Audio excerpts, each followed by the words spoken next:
বিশ্বের প্রথম সিএনজি চালিত মোটরসাইকেল লঞ্চ করলো বাজাজ। লঞ্চ হওয়া এই নতুন বাইকটির নাম রাখা হয়েছে ফ্রিডম 125। ভারতের বাজারে বাইকটির দাম ঘোষণা করা হয়েছে 95,000 রুপি। বাইকটির সিটের নিচে রয়েছে সিএনজি সিলিন্ডার, এতে ফুয়েল ট্যাঙ্কও পাওয়া যাবে।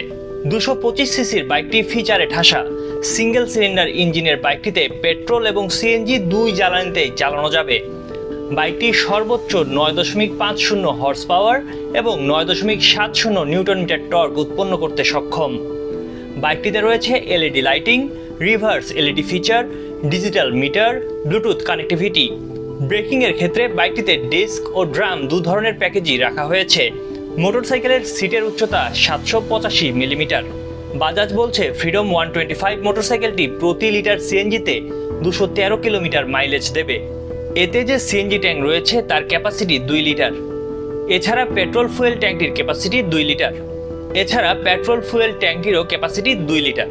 সিএনজি এবং পেট্রোল মিলিয়ে 330 কিলোমিটার মাইলেজ দেবে বাজাজ ফ্রিডম 125।